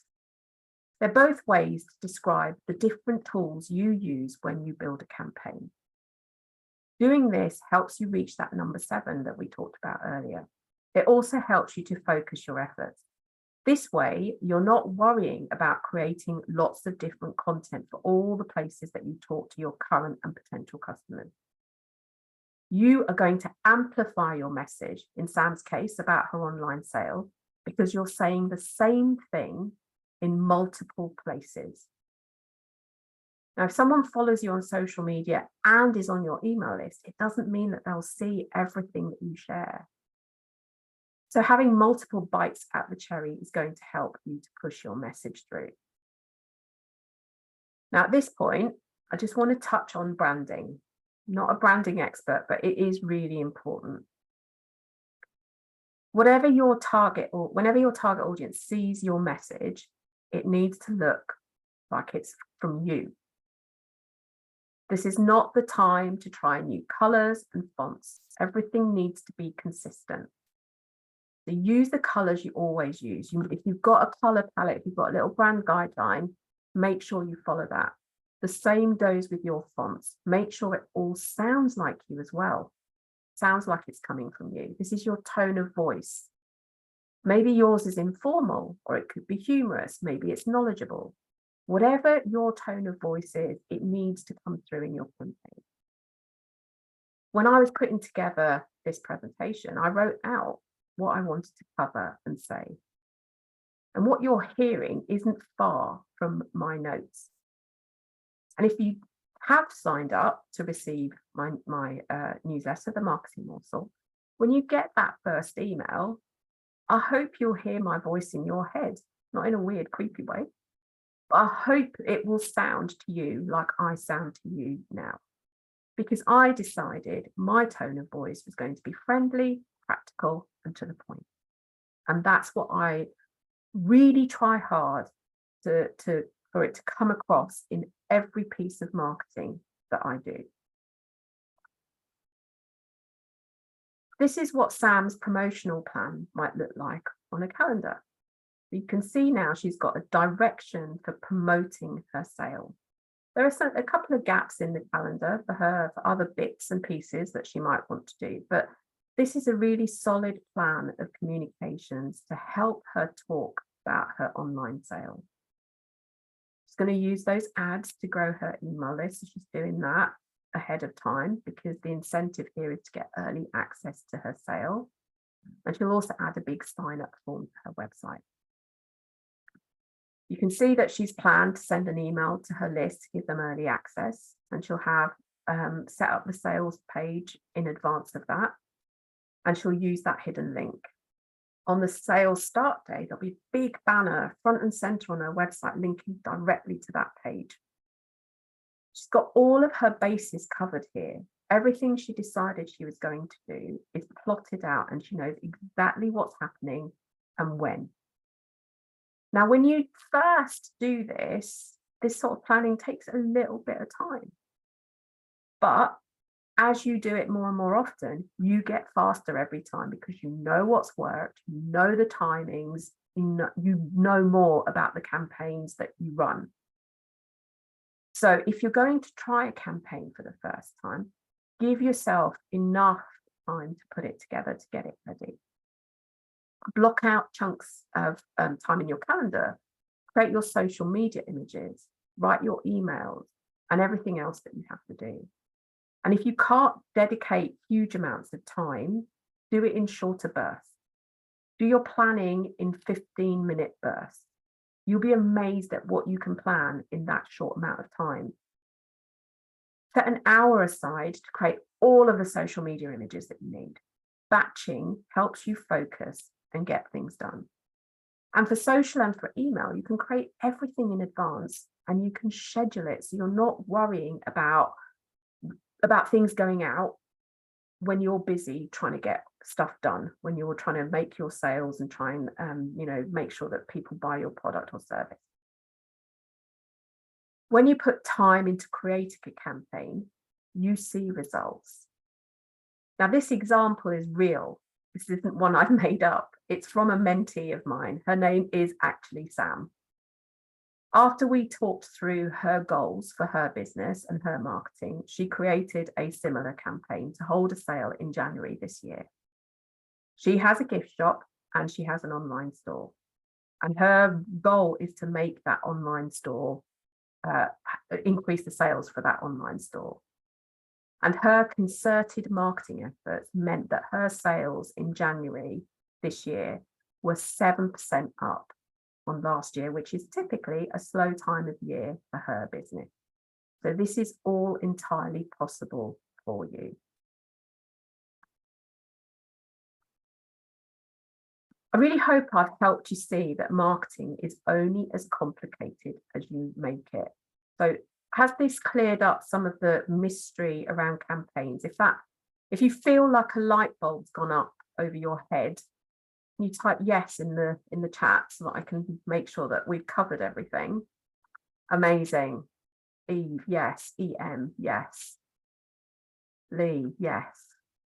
Brilliant. Lots of yeses coming through. So that's great. So let's just sum up here. Remember, start with a goal. make it as specific as you can. Vague goals equals chaotic marketing that you can't measure. And measuring is important because you want to know where you should spend your time and money. Understanding your USP is going to help you to craft better marketing messages. You can articulate why people should buy from you instead of your competitor. Find out yours by talking to your existing customers.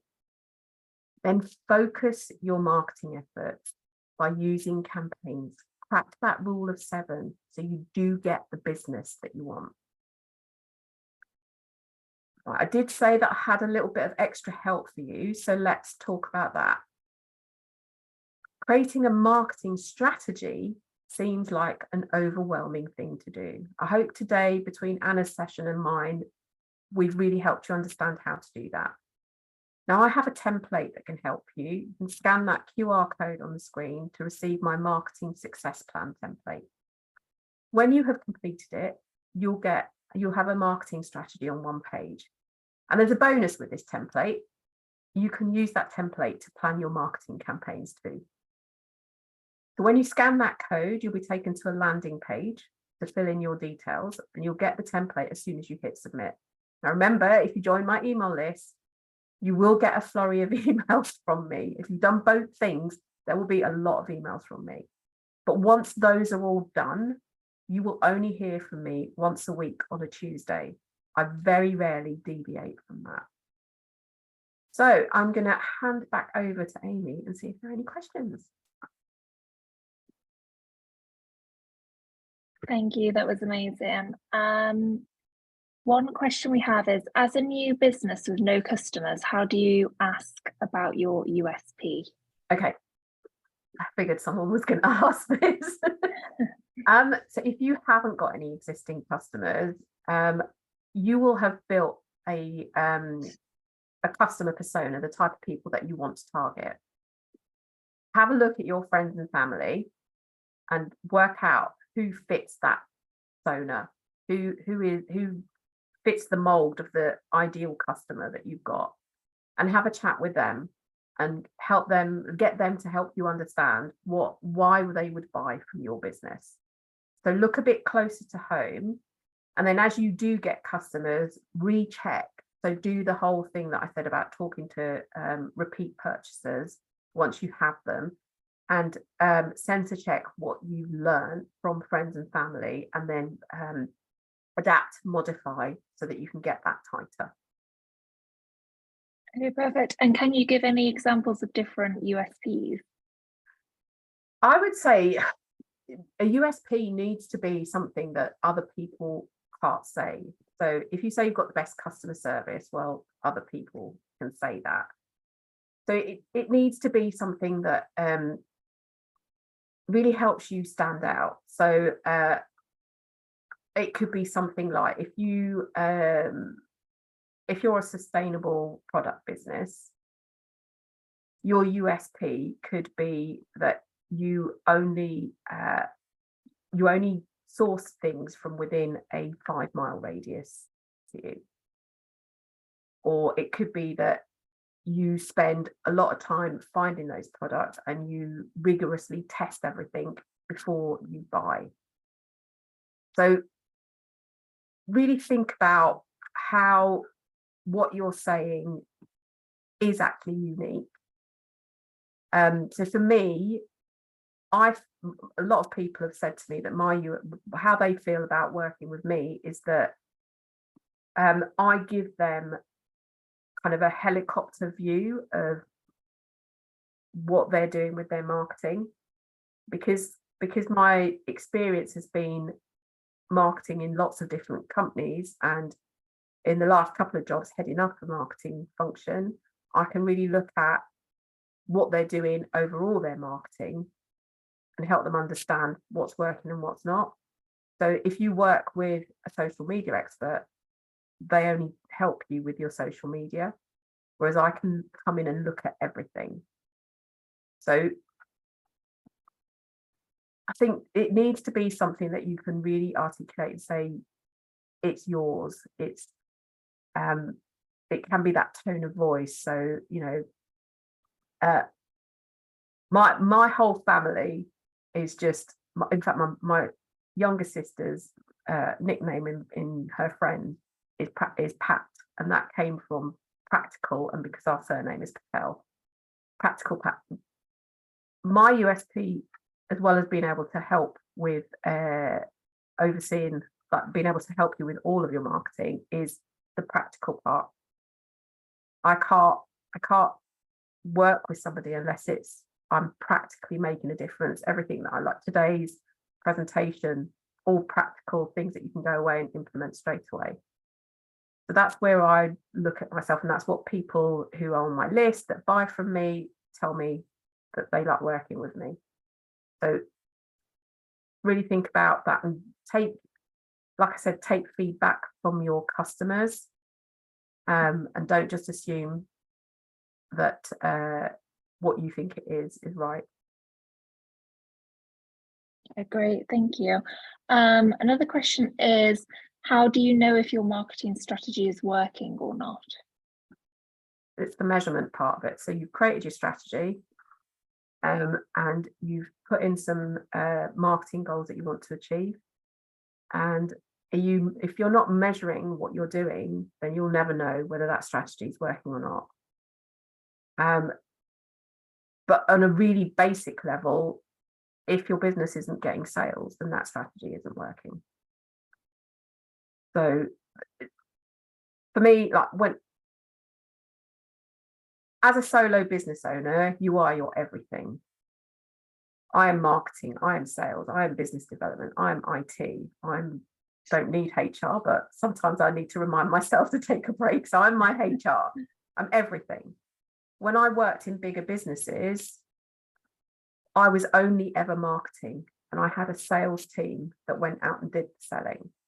But they went and did the selling based on how marketing worked and the leads that we generated. And there was a handoff between marketing to sales. And in bigger organizations, it's complicated because there are two different teams. There could be loads of people working in each team. When it's just you are sales and marketing. So you do your marketing, you identify the potential customers, and then you switch it onto your sales hat, and you sell to those customers, you convert them. So I've forgotten the question. What did we do?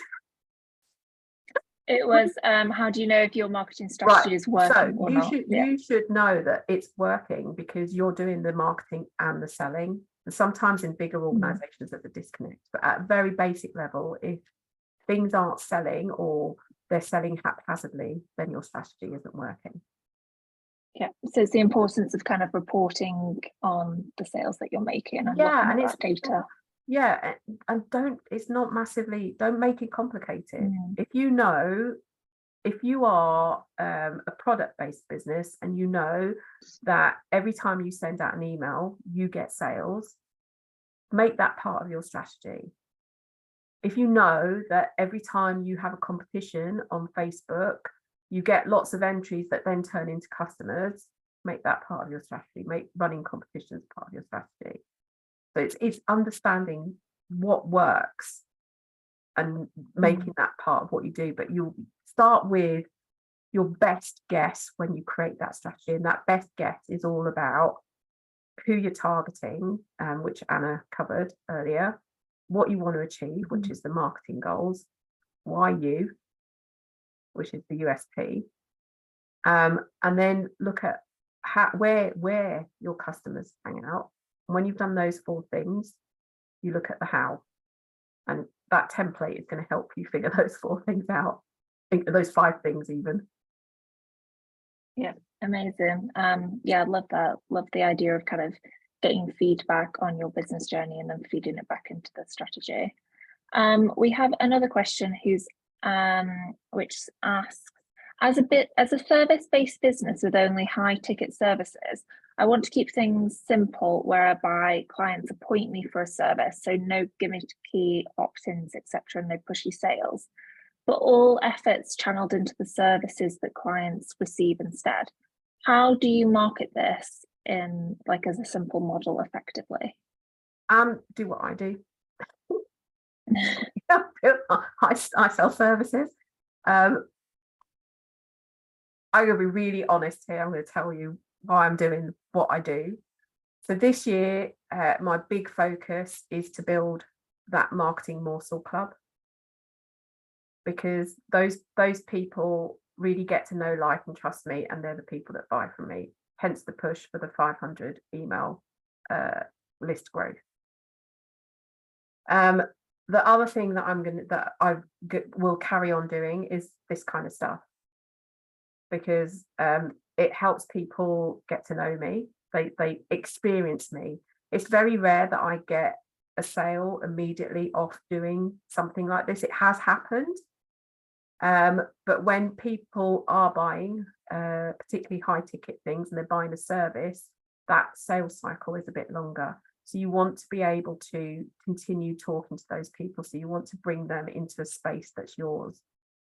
The reason I work with Enterprise Nation is because A, they're great, and I've known them for ages, and they know this. I was going to swear then. They know their stuff. But B, because I've looked at who my ideal target audience is, and lots of those people are in the Enterprise Nation community. So another one of my goals this year, my overall business goal, is to partner with more organizations that have my target audience in them. And when you're selling services, you want people to be able to experience you in some way. So you potentially you want to be doing webinars, you want to be doing in-person speaking gigs. Probably you have a podcast or some kind of live or something that you do on a regular basis that helps people experience you and helps people understand what your expertise is. And none of it has to be vastly salesy. I don't particularly like selling. My husband is actually from a sales background, and every time he tries to help me, we have an argument because I don't like the way he says I should be selling, and I'm like, just don't do it. And I find my groove. I find the way that I like doing it, and I like doing it by having conversations with people, giving them some help, and getting to the point where we have a relationship and they think, actually, do you know what? I really like her. She's been honest with me. I never take on work that I know that I don't have expertise in. So if you come to me and ask me to do Facebook ads, I'll send you to my friend Catherine, because she's certified. She's Facebook certified. So it's just building that relationship that gets me the sales that I eventually get. And it does take a bit of time. I'm not gonna say that it's an overnight success. I've been doing this for 7 years, and every sale just does take a little bit of work. But that's what happens when you sell services that are more expensive than buying a, £4 mug, which is a really easy decision. Great. Another question is, should you have a mentor on the business journey to support you with marketing? Oh, yes. Yeah. Yeah, I have one. He is great. He always keeps me on the straight and narrow. I had a massive panic in February when one of my biggest clients decided to stop working with me, just because they're going in a different direction. They'd outgrown me, which is fine. But there was a massive panic on how I was going to replace that income. And one of the first people that I contacted was him, and talked it through with him. And we came up with some strategies about how I could really start thinking about getting a little bit of extra cash in while I looked for the bigger bits of business to fill that hole. And we meet regularly, not as regularly as perhaps, and we don't meet monthly, but we've got into a pattern where every few months we'll meet. So and anything that I want to talk through with him, he's on WhatsApp, so we'll have a quick phone call, and it just means that you've got someone who's kind of sitting alongside you that's invested in you, but isn't as emotional about your business as you are, because you've set this business up. a lot of your blood, sweat and tears have gone into it, and it can sometimes be difficult to not take things personally, and not, so that when that client left, I knew that the reason was that they'd outgrown me, because I am a one-person business, but it was difficult not to take it personally. But you can't afford to do that in business. You've got to move on. You've got to kind of reconcile yourself with stuff and then move on, so that you can carry on trading and carry on building your business. And he helps me do all of that. So I mean, I can't recommend it highly enough. And everyone that I mentor, they say that I make a difference to their business. So I definitely would recommend it. Perfect. And time for one more question, which will be our final question. Where is the best place to start creating like a marketing campaign? So do you have any kind of tools or software that you recommend? Right, so I'm a little bit old school. So I start with a blank sheet of paper, and in the middle I write what my goal is. So I write the number. So for example, if let's say I'm hosting my own webinar, in the middle I'll write down how many registrations I want. And then there'll be obviously there'll be a deadline, because the webinar is going to be on a specific day, and then I'll work out all the different places that my target audience hangs out, where I can push that content about that webinar to pull that response to register. And then that turns into a little calendar. So I'll just go into Canva, or I'll get a spreadsheet and I'll just plot what needs to happen when. So and then that just I block out chunks of time in my Outlook calendar to do the work. So I literally start on a piece of paper, but I know what I'm going to do, because I plan a quarter in advance. So I've got my overall marketing plan for this year, and in probably about the middle of this month, what I'll do is I'll plan out my next 3 months of marketing, and I'll know exactly what's coming up. So I'll know exactly what I need to promote, where, what the campaigns are I'm running. I'll have 3 months worth of newsletter content. I'll have 3 months worth of, I do a fortnightly live called the Marketing Mix. There's one this afternoon at 2 o'clock, where I'm going to talk about how to talk about 10 content ideas for your newsletter. So I'll know exactly what I'm doing. And then it's just a case of, right, so this is coming up, I need to promote this. This is coming up, I need to promote that. And in and amongst all of that, I wrap in the thing that I want to talk about. So this afternoon, when I talk about the newsletter content ideas, I will wrap in my email marketing planner, because that's the thing I want to sell. So I don't really use much technology to help me plan, because I like pen and paper, but it does go into a spreadsheet, because I've got someone who helps me schedule some of my social media, and they need to know what's going on.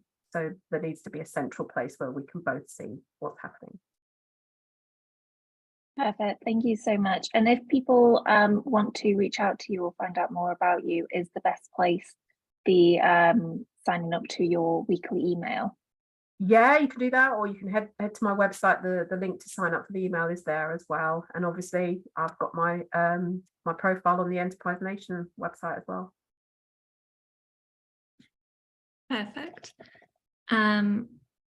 Cool. Well, thank you everybody for joining. I hope everyone enjoyed the webinar and has learned a lot about marketing. Thank you to our speakers. And we'll be sending a follow-up email with the recording by the end of day today. Thank you. Bye.